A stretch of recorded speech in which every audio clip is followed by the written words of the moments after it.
Yeba Samurai Legend. Like and subscribe, baka naman. Kay, gagana po ba talaga itong pasayaw-sayaw ko rito? Tanong na nga ng ating bida, at mangtangang naghihintay sa gitna ng kagubatan habang nanunood lamang ang airpot nito sa isang puno. Parting araw ito ng kanyang training, ayon naman sa tatay niya, hanggang sa siyang tunay nga kalaunan ay bigla na lamang may lumutang na isang dambuhalang gorilya na agad inatake ang ating bida. Basic nga lang iniwasan ng ating bida ang mga atake nito hanggang sa kalaw na inaisahan siya at na-corner sa kamay nito sabay tinilapon sa itaas. Dito na nga umiksena ang mga tropa niya, na siyang sinamantala naman ng ating bida sabay burra ng pangmalakasang hataw sa ulo ng kalaban. Yehe na nga itong si Yeba at matagumpay niya raw na natalo ang dambuhalang gorilya. Pagbati naman ang natanggap nito mula sa kanyang airpot at maayos daw na nasundan ng ating bida ang kanilang plano. Sus basic lang naman airpot, pagmamayabang naman ni Yeba, hanggang sa mawala na nga ang kanilang mga ngiti nang dumating ang sandamakmak pang gorilya na kasama ng naunang kalaban. Abat kumakaripas na takbo naman ang naging sagot dito ng ating mga bida, nakalaw na itinawanan pa nga ang sitwasyon habang nagtatago sa taniman ng mga saging. Sa minalas-malas nila Yeba ay aksidente na nga silang nasama sa mga saging at napaloob sa cargo truck at naideliver sa kung saan. Samantala, somewhere sa kung saan, sa isang airport bandang Japan, isang babae na nga ang pinakitang anabangan ang pagdating ng papa nito mula sa biyahe. Sayaka na nga ang pangalan nito na siyang agad binati ang kanyang airpot sa pagkapanalo nito sa Asia Kendo Championship. Bagamat nanalo ito ay di nito maitago ang pagkabwisit, dahil di niya raw matatawag na tunay na champion ang kanyang sarili hanggat di niya raw natatalo ang lalaking tinawag nitong si Kenjuro Kurogane. Walang ano-ano'y natigilan na nga ang mag-ama sa kanilang pag-uusap nang biglang may umiksenang bata mula sa kung saan, na siyang agad nang hinarang ni Sayaka at sino raw itong batang bida-bida. Agad nagpakilala naman ang ating bida na si Yeba Kurogane, isang pangmalakasang samurai daw kung kanilang mamarapatin, na kinagulat na nga ng airpot ni Sayaka at isang ang Kurogane. Nagpakilala naman si Sayaka dito at sinabing isa siyang babae, since nangungulit si Yeba kung ano raw ba siya. Tinawanan nga lang ito ng ating bida at tila ngayon lang nakakita ng isang babae, sabay na hiwagaan sa suot nito. Sa buwisit ng babae ay binanatan na nga nito ng payong ang makulit nating bida, ayon bukol ang inabot at sinabing nakakatakot daw pala ang mga babae. Walang ano-ano'y airpot naman nga ng ating bida ang umiksena at hinahabol ng security guards, na siyang agad namang nakilala ni Raizo kaya biglang nabuhayan at ngayon na daw sila maglaban ni Kenjuro Kurogane. Deadma nga lang dito si Kenjuro sabay hinablot at sinama sa pagtakbo nito, hanggang sa rekta na nga silang sumakay ng taxi at umexit sa airport. Di nagtagal ay bumaba na nga sila ng taxi, kung saan sinabi nitong si Kenjuro Kurogane na ito na raw ang magiging bagong bahay ni Yeba. Teka, bahay namin ito, pagtataka na nga ni Raizo habang happy-happy naman na pumasok itong si Yeba sa nasabing lugar at feel at home na nga si Tutoy. Pagharang naman ng samalubong dito galing sa lola ni Sayaka, at sino raw itong bansat na ito na basta na lamang lumutang sa kanilang bahay.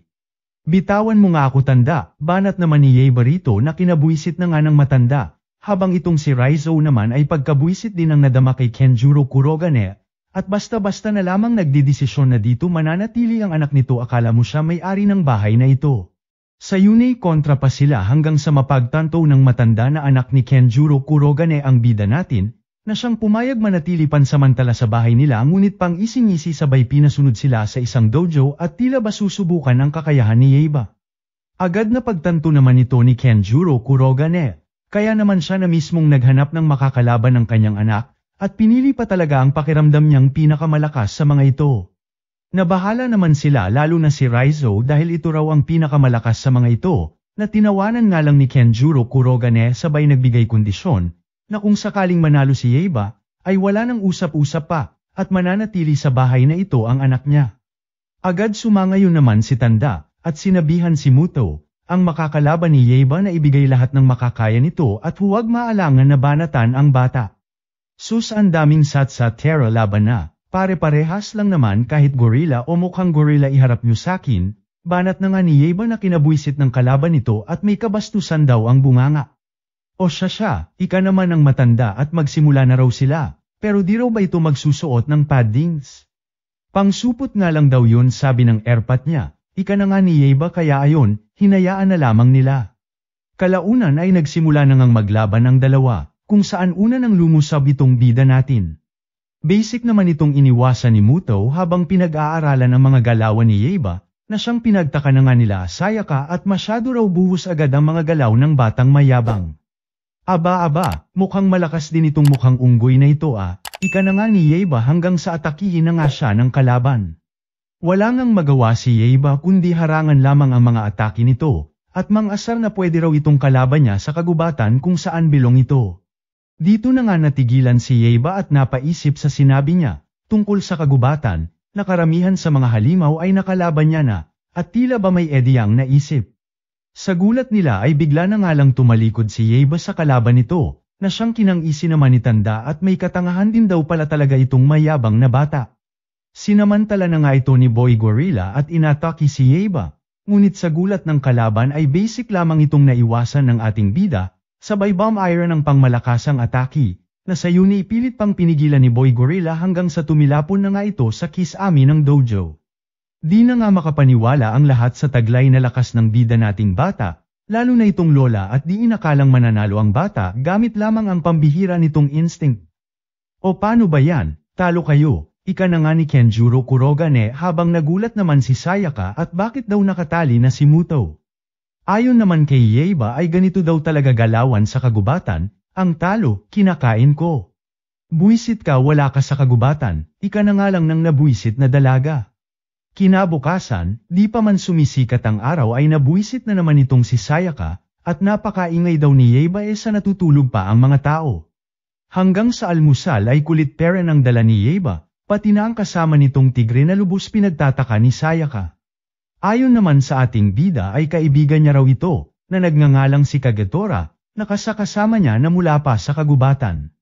Pagtataka naman ng bumungad kila Raizo at asan daw ba si Kenjuro Kurogane, hanggang sa makatanggap na nga sila ng sulat mula rito na nagsasabing sila na raw muna bahala sa kanyang anak. Buwisit talaga yung lalaki na yan, ika na nga lang nila Raizo habang deadma lamang ang ating bida at siguradong bumalik lang daw ito sa gubat, sabay kuha sa pagkain ni Sayaka at masyado raw pabebe sa pagkain, di raw ito mabubuhay sa kagubatan kung sakali. Maging sa pagpasok sa eskwelahan ni Sayaka ay pangungulit pera ng dala ni Yeiba, at saan daw ba pupunta ang dalaga? Sa eskwelahan nga raw ika naman ni Sayaka, kung saan lugar na nagtitipon-tipon ang mga tao para mag-aral. Bigla namang nabuhayan sa sinabi ni Sayaka itong bida natin, at ibig sabihin daw ba nito ay maraming nagtitraining sa nasabing lugar. At ibig sabihin daw ba nito ay maraming malalakas sa eskwelahan na sinasabi ni Sayaka. Di na nga makapaniwala ang dalaga sa taglay na kaignorantehan ni Yeiba, sabay na pangisi at tila ba nagkaroon ng ideya para mabalikan ang mayabang na bata. Dito na nga ito sumangayon sa ating bida na maraming malakas na halimaw sa kanilang eskwelahan, na basic kakainin lamang ang isang bansot na katulad ni Yeiba. Abat naniwala naman ang tanga ngunit imbes na matakot ay sinabi pa rito kay Sayaka na siya na ang bahala sa mga ito, at sisiguruhin poprotektahan daw itong si Sayaka kahit na ano pa ang mangyari. Di na nga nagpapigil pa sa pagpunta si Yeiba, na lubos na gulat sa dingdong ng eskwelahan at ano raw yung tunog na yon. Walang ano-ano bigla na nga lang lumutang ang mga kaklase ni Sayaka na napatanong kung sino raw itong kasama niyang pagka-cute-cute na bata. Di pa man ito nasasagot ni Sayaka ay bigla na ngang bumida-bida itong si Yeiba at pinagyayakap ang mga babae, ayon batok na naman tuloy ang natanggap mula kay Sayaka sabay kinaladkad papalayo. Umuwi ka na nga, may practice pa ako, ika na nga ni Sayaka sa makulit nating bida, di naman nagpatinag si Yeiba at sinabing di niya raw pwedeng pabayaan si Sayaka lalo na't sinabi nito kanina na maraming halimaw sa lugar na ito. Wala namang nagawa ang dalaga at sa kanya na nga bumalik ang mga sinabi niya kay Yeiba kanina. Kaya ayon, no choice kundi pasameyan na lamang ang ating bida ngunit tumahimik lang daw ito at huwag manggugulo. Tuwang-tuwa naman ang bata sa mga nakita at napakarami raw na samurai pala sa lugar na ito, hanggang sa pansamantala na nga itong iniwan ni Sayaka at magbibihis nga lang daw muna siya. Abat may kapilyuhan din itong si Yeiba at talagang sinundan hanggang sa dressing room si Sayaka, na may possible-sipol pang nalalaman at may sexy daw na nagbibihis. Hype kang bansa at ka lumabas ka, sigaw na nga ni Sayaka sa ating bida ayon tumilapon na naman sa isang kanto. Abat si Yeiba pa nga ang napakamot ulo, at napaka-weirdo raw ni Sayaka. Habang naghihintay sa labas ay nalihis na nga ang atensyon ng ating bida sa isang kahoy na espada. Dito na nga siya sinita ng isang kalbo at bitawan niya raw ang espada dahil property daw ito ng dojo. Lubos kinagulat naman ito ng ating bida dahil wala raw siyang naramdamang presensya sa kalbo. Kaya napaisip kung sino raw ito. Dito na nga siya napatanong kay Sayaka kung malakas daw ba si Boy Kalbo. Agad umoo naman ang dalaga at sinabing di lang ito basta malakas lang dahil isa itong national champion.